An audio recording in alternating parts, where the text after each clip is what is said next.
You promised you wouldn't disappear. The memory hit me before the voice did. Sharp and out of place like a song you haven't heard in years suddenly playing in the wrong room. And for a second I was 10 years old again, standing under a sky that wasn't Earth's, holding a girl's hand who looked almost human except for the way her ears tilted when she smiled. Except that was impossible, because people don't just step out of your past like that. Especially not here. Especially not on a station where the coffee tasted like regret and the gravity felt like it had opinions about your spine. So I did what I always did when something didn't make sense. I ignored it and went back to tightening the stabilizer bolts under a shuttle that definitely did not care about my existential crisis. Except the station had other plans because the lights shifted just enough to signal an arrival, and suddenly the air changed. Not louder, not brighter, just heavier. Like the place had decided to stand up straighter, and someone nearby muttered "Royal Convoy" in a tone usually reserved for incoming storms, which was my cue to stay exactly where I was and pretend I was part of the floor, because royal anything meant complicated, and complicated usually meant paperwork, and I had a strict policy about avoiding both. So I wiped my hands on a rag that had long given up on being clean and told myself this had nothing to do with me, which worked for about 3 seconds until the corridor went quiet in a way that didn't feel natural, like someone had gently turned down the volume on reality. Footsteps slowed. Tools paused mid-air. Even the maintenance drone above me stopped its passive-aggressive humming. And I didn't need to look to know something important had just walked in. But I looked anyway, because humans are predictable like that. And there she was at the far end of the docking bay, surrounded by guards who stood like they had been designed rather than trained. And at first glance, she looked human enough to be dangerous about it. Dark hair pulled back, posture perfect, presence controlled to the point where it bent the space around her. And then you noticed the ears, long and elegant, angled slightly forward as if listening to something no one else could hear. And just like that, every story about alien queens stopped being abstract and started being very real. I glanced away immediately because staring at royalty seemed like a fast way to get reassigned to something involving vacuum. And I told myself again this had nothing to do with me, which would have been a solid plan if she hadn't stopped, not paused, not slowed, stopped. Right in the middle of a perfectly choreographed arrival, like someone had pulled an invisible brake, and the silence that followed wasn't empty. It was waiting. I felt it before I understood it. The way attention shifts when it lands on you without permission. So I did the only reasonable thing and pretended to be extremely interested in a bolt that had been tightened for the last 30 seconds. Except the feeling didn't go away. It sharpened, focused, like a spotlight deciding where to live. And against my better judgment, I looked up again, just for a second, just enough to confirm that yes, the most powerful person on this station was looking directly at me, not past me, not through me, at me, like she had found something she wasn't expecting and wasn't willing to let go. And for reasons I couldn't explain, my chest tightened with a familiarity that made no sense at all, like recognizing a face you shouldn't know, like remembering a promise you didn't know you'd broken. And then she took a step forward, and the entire station seemed to hold its breath. She should have stopped at a polite distance like everyone else did around power, but she did not. She kept walking until the space between us felt measured instead of accidental, and I became very aware that I was still holding a wrench like it might defend me from whatever this was turning into, which it absolutely would not. So I lowered it slowly and told myself to act normal, which in my experience usually meant saying something mildly unhelpful at the worst possible time. But before I could test that theory, one of the guards shifted half a step forward as if to intercept her, and she stopped him with a gesture so small it barely qualified as movement, and yet it carried enough authority to rewrite the room. The guard froze. Everyone froze. Even the maintenance drone seemed to reconsider its life choices, and she closed the remaining distance until she was standing just within arm's reach, close enough that I could see details I was fairly certain were not meant for general inspection, faint lines along the edge of her ears that caught the light like embedded circuitry or tradition pretending to be biology. Her eyes steady, focused, searching my face with a kind of precision that made me feel like I was being read rather than observed. And that was when the memory hit harder. Not a full picture, just fragments, a hand smaller than mine, a voice saying "do not disappear," a sky that did not belong to Earth. I swallowed because none of that belonged here, and yet it refused to leave. "Your Majesty," someone behind her said carefully, the kind of careful that suggested fear wrapped in protocol. The inspection schedule. She did not look away from me when she answered. It can wait. Her voice was calm, controlled, but there was something under it. Not emotion exactly. More like pressure, like a system running hotter than it should. I cleared my throat because silence had stretched long enough to become a responsibility, and I was unfortunately present. If this is about docking permits, I said, because humor was a survival mechanism and I was nothing if not committed to survival. I can assure you I have filled out all required forms, possibly twice. A few workers nearby made sounds that could have been suppressed laughter or early symptoms of panic. Her gaze did not shift. If anything, it sharpened, and then her head tilted just slightly, her ears angling forward in a way that felt less like curiosity and more like confirmation. "You still do that," she said quietly, and the words landed with the unsettling weight of familiarity. I blinked. "Do what?" I asked, because that seemed like a reasonable response to a statement that made no sense. "Deflect," she said, and there it was again. That sense of being known in a way that skipped introductions entirely. I felt something in my chest tighten, not unpleasant, just unexpected, like finding a door you did not remember installing. "I think you may have me confused with someone else," I said, which was both technically possible and emotionally convenient. Behind her, one of the officers shifted. "Your Majesty, this individual is a maintenance technician assigned to Sector 4. His records are unremarkable." I would have taken offense at unremarkable on a better day. She did not acknowledge the report. Her attention remained fixed on me as if the rest of the station had been downgraded to background noise. "Records can be incomplete," she said softly, and then she took one more step closer, just enough that the distance between us stopped being public and became something else entirely. Not inappropriate, just deliberate. And when she spoke again, her voice dropped.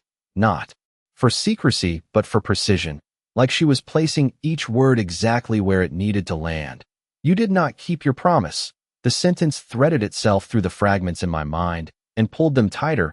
I felt the echo of that same line from somewhere far away, from someone smaller, from a time that should not exist anymore. My grip tightened on nothing at all, and for the first time since she walked in, I did not have a response ready, which was inconvenient because everyone in the room was now very clearly waiting to see what I would say next.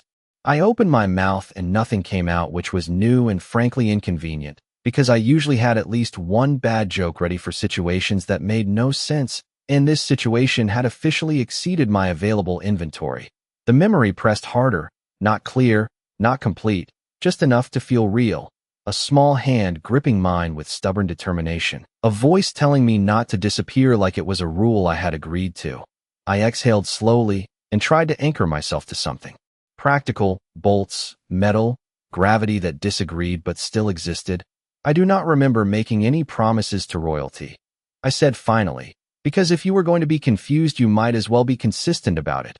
A few people nearby shifted as if I had just stepped onto very thin ice, the kind you do not acknowledge out loud. Her expression did not change, but something in her eyes did.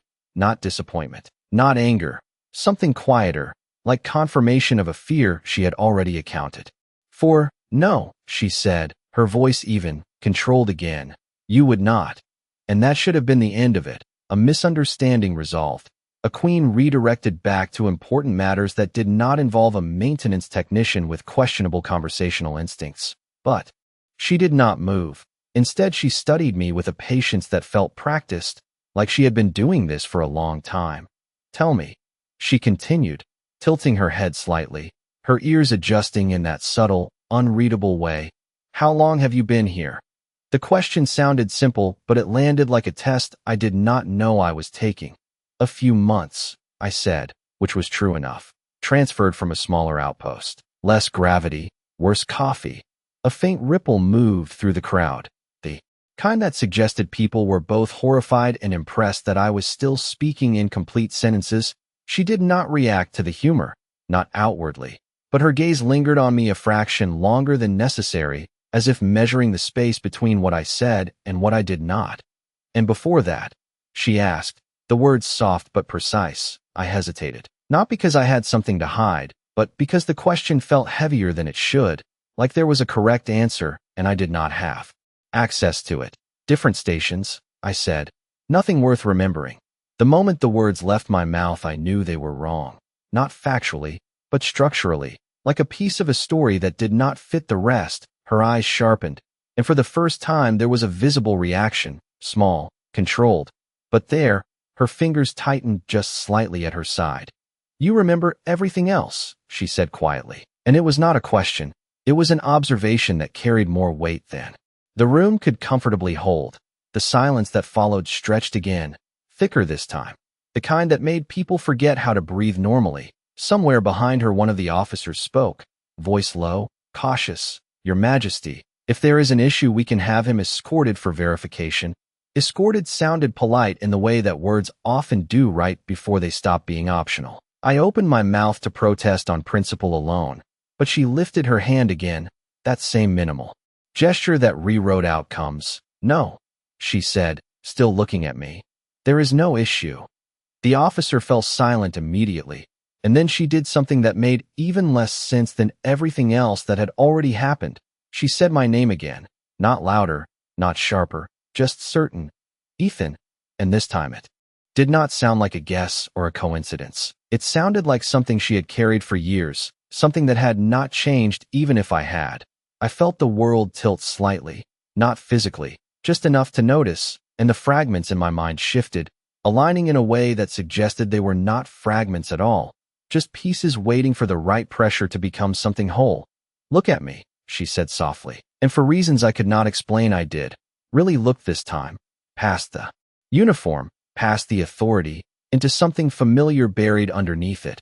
And that was when the memory stopped being optional.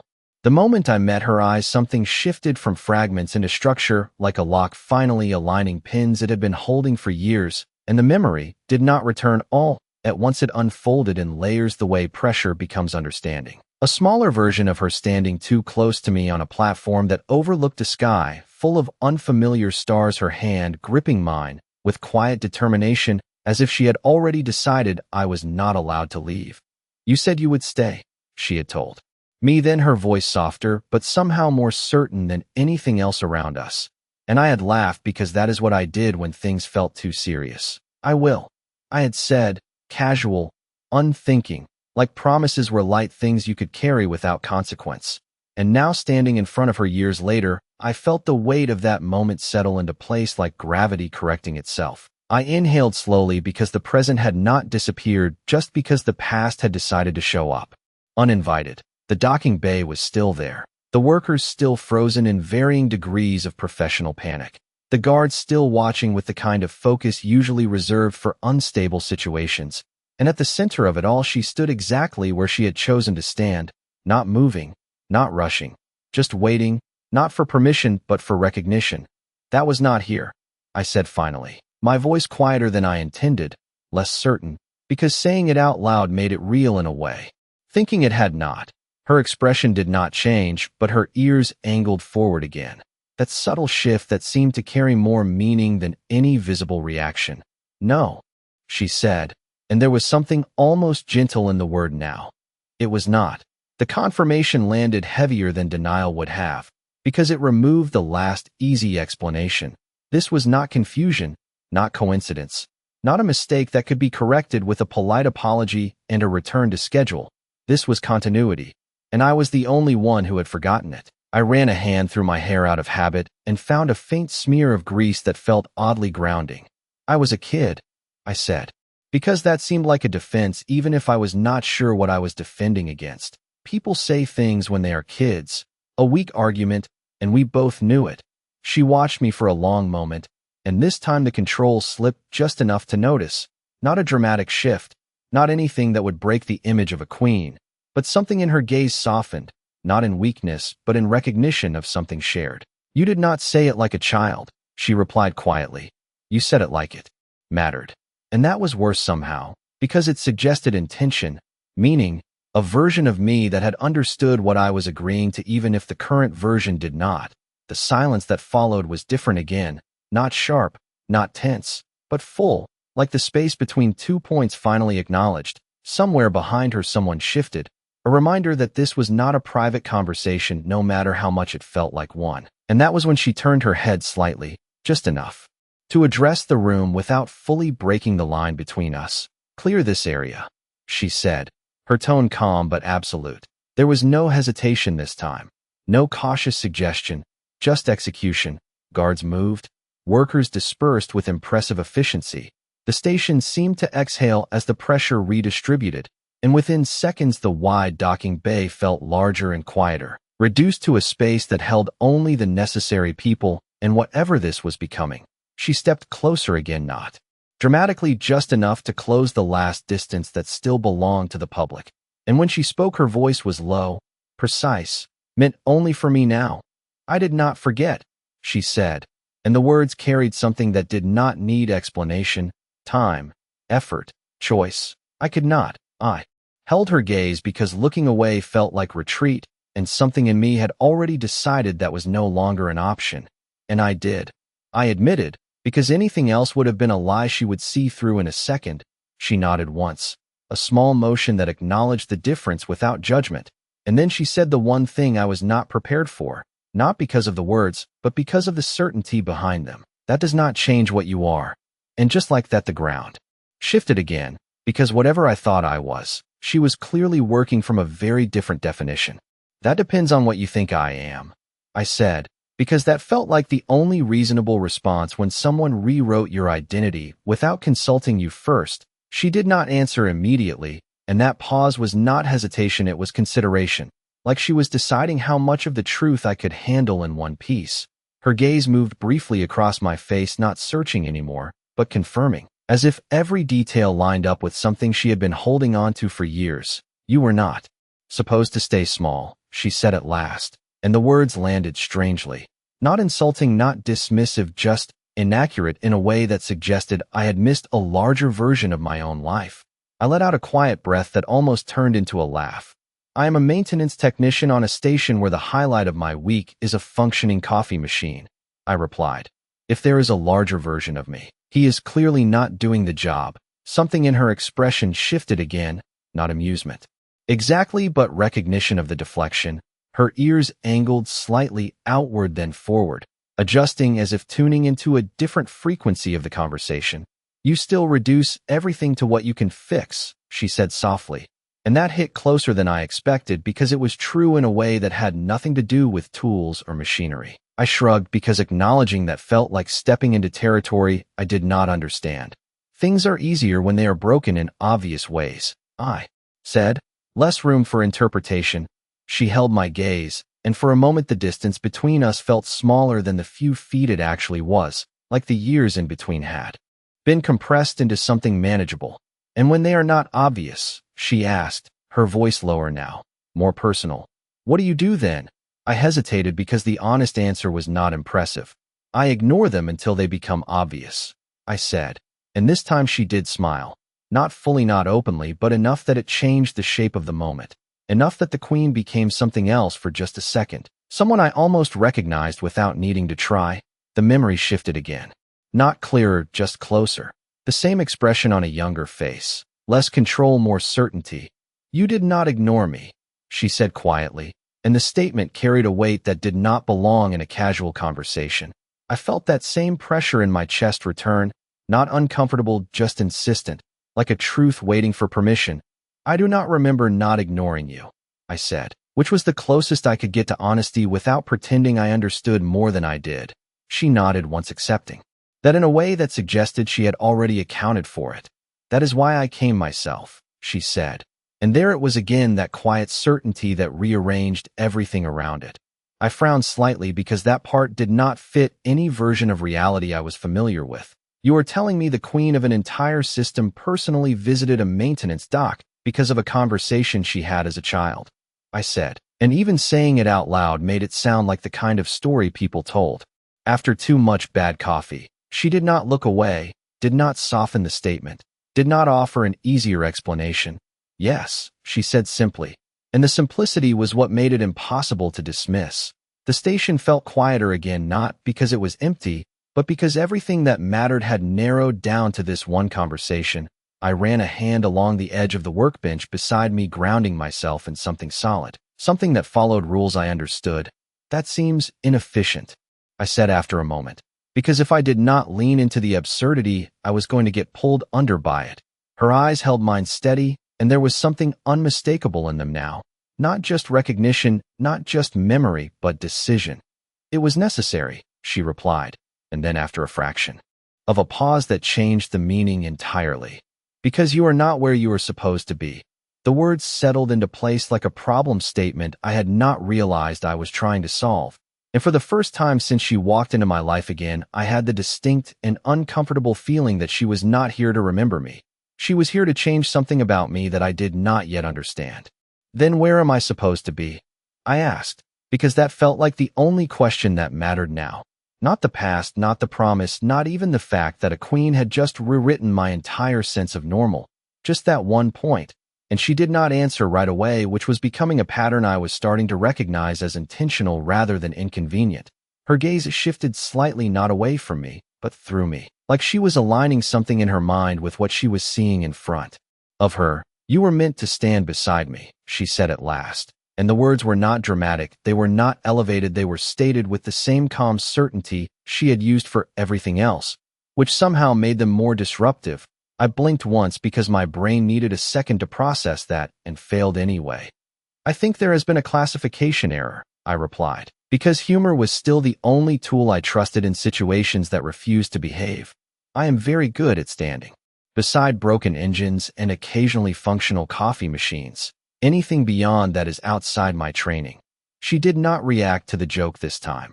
Not even the faint shift that hinted at amusement earlier. Instead, she took a half step closer, and now there was no pretending this was still a public interaction.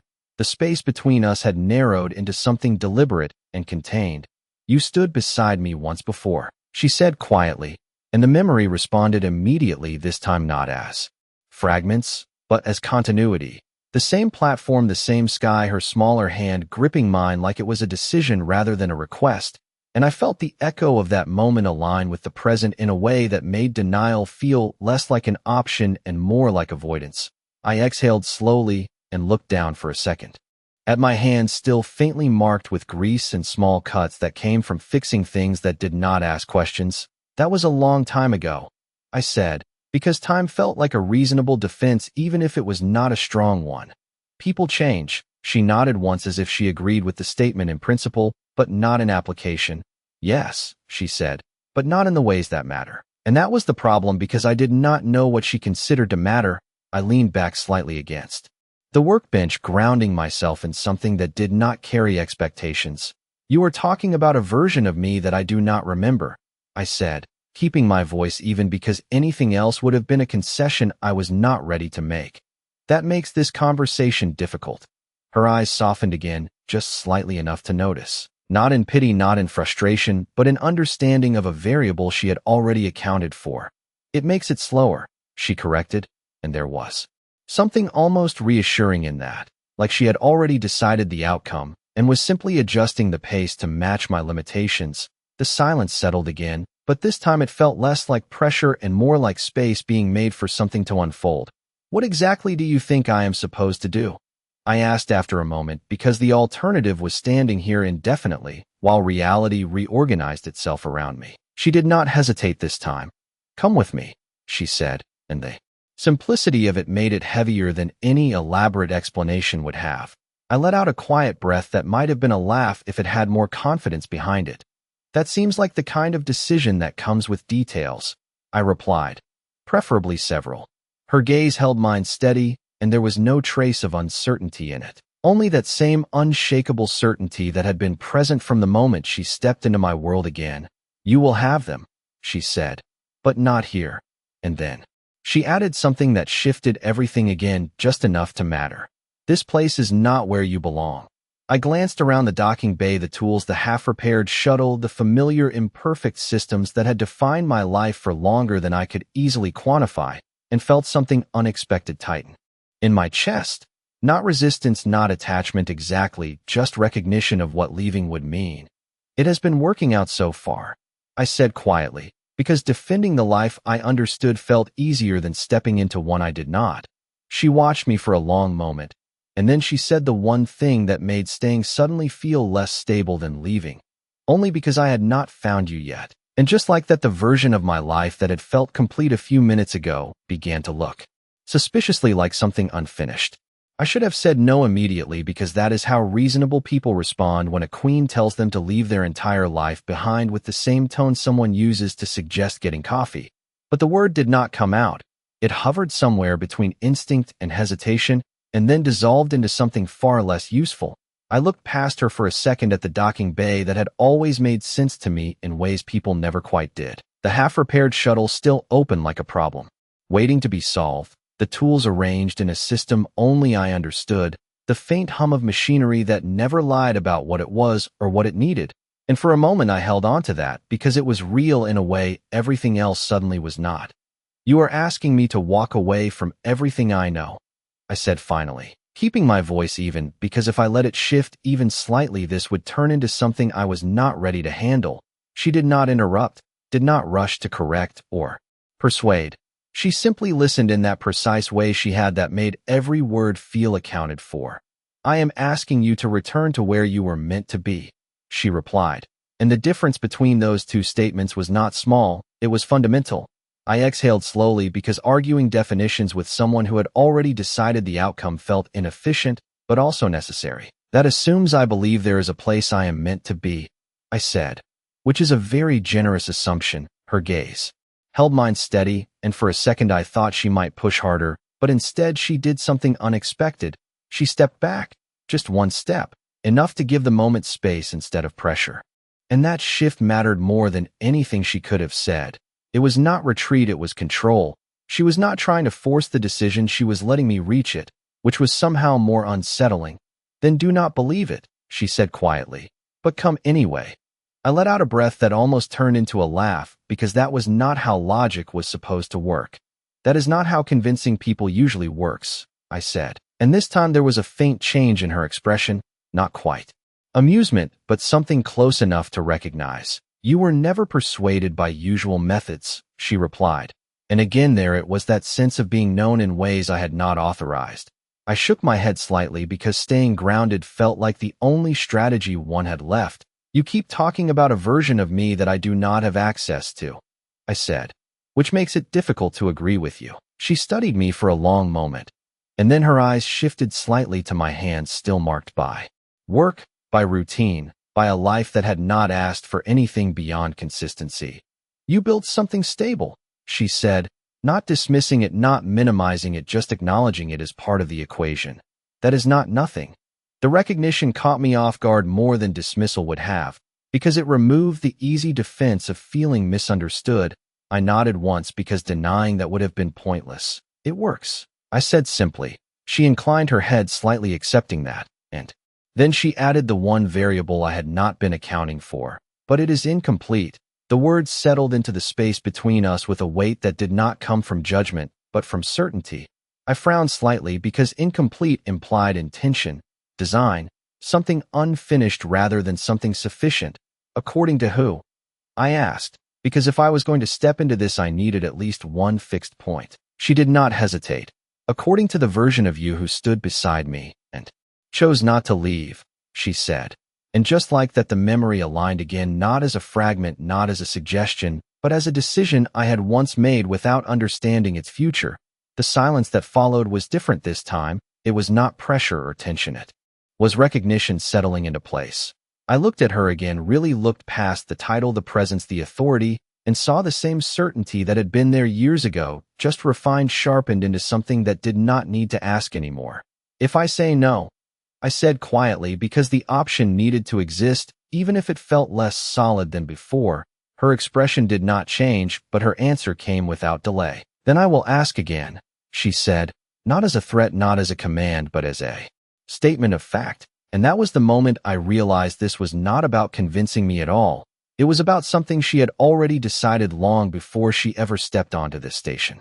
I did not answer right away, because the space between her last words and my response felt like the edge of something that could not be stepped back from once crossed. And for the first time since this began, I became aware that the silence was not just between us, it was around us. The docking bay had not returned to normal.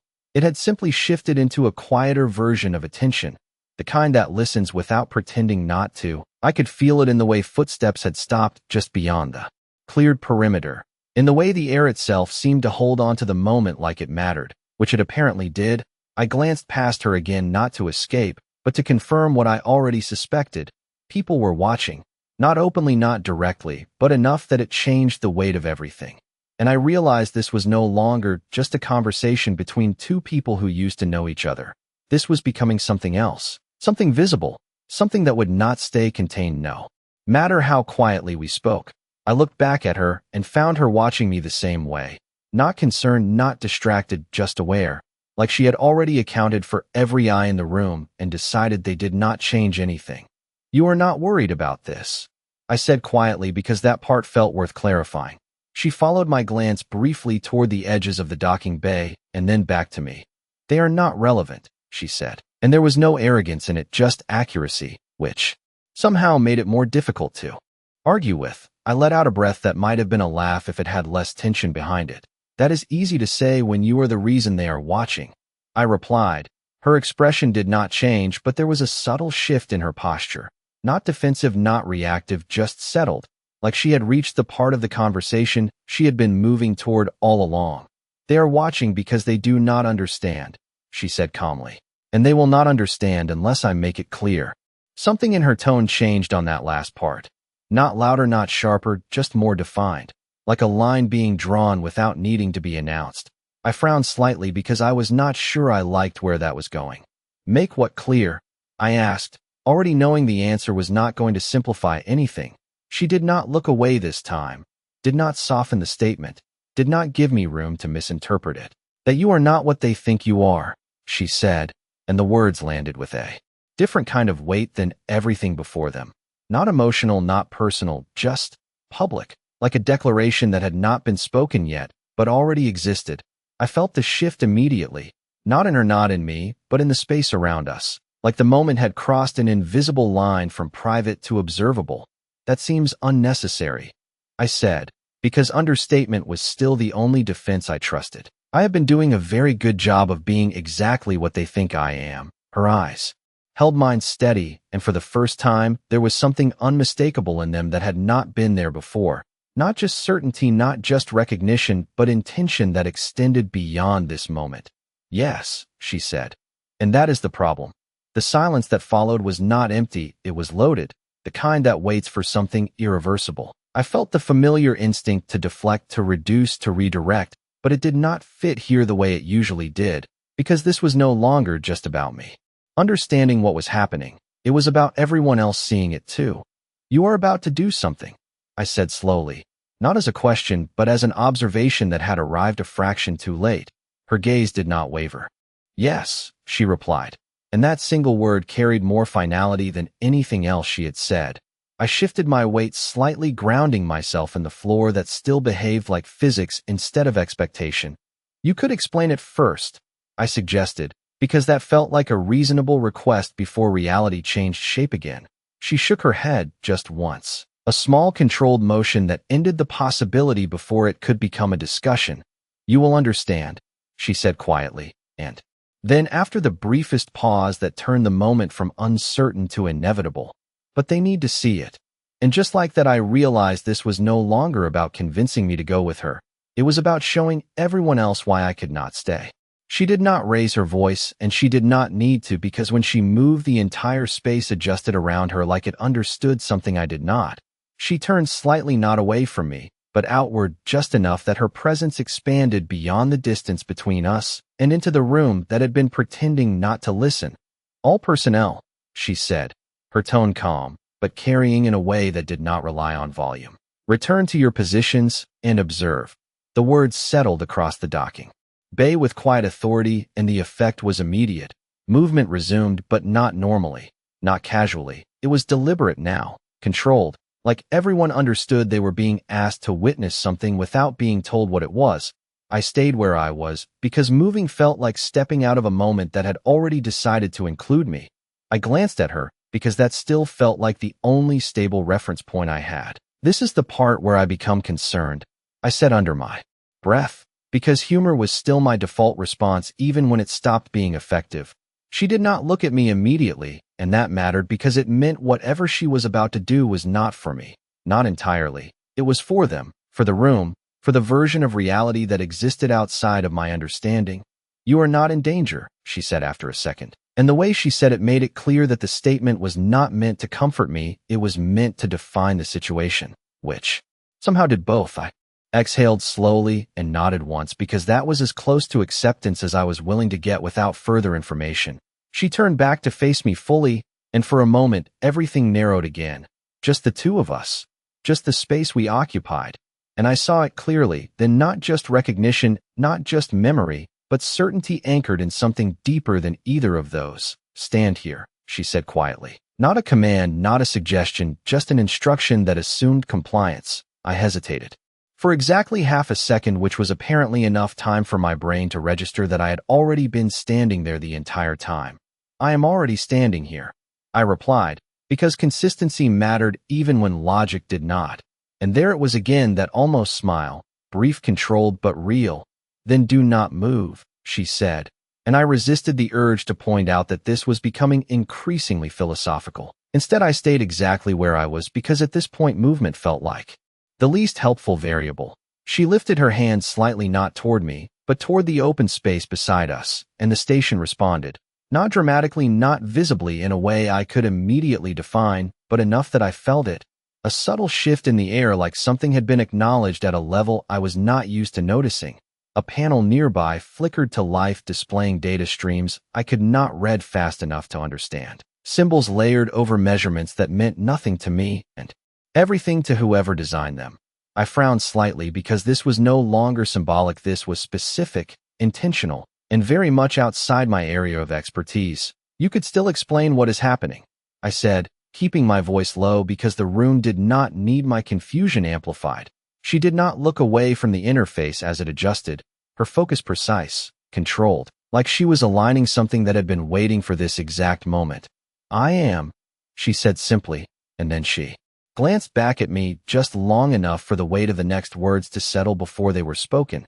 In the only way that will matter, the display shifted again, and this time I noticed something that made my breath pause just slightly. The data was not just scanning the environment, it was centered on me, patterns. Forming and reforming as if the system was trying to match something it already knew. I let out a quiet breath because this was where things stopped being theoretical and started being very real. That seems excessive for a maintenance technician, I said, because understatement was still my preferred method of coping. She met my gaze again, and there was no room for deflection in what she said next. You are not a maintenance technician, she replied, and then after the briefest pause that turned the statement from observation into declaration. You never were. The silence that followed was not empty, it was absolute. The kind that settles when something undeniable has just been placed in the center of the room. And as the display continued to process whatever it was confirming, I had the distinct and unavoidable realization that whatever I thought my life had been up to this point was about to be redefined in front of everyone watching.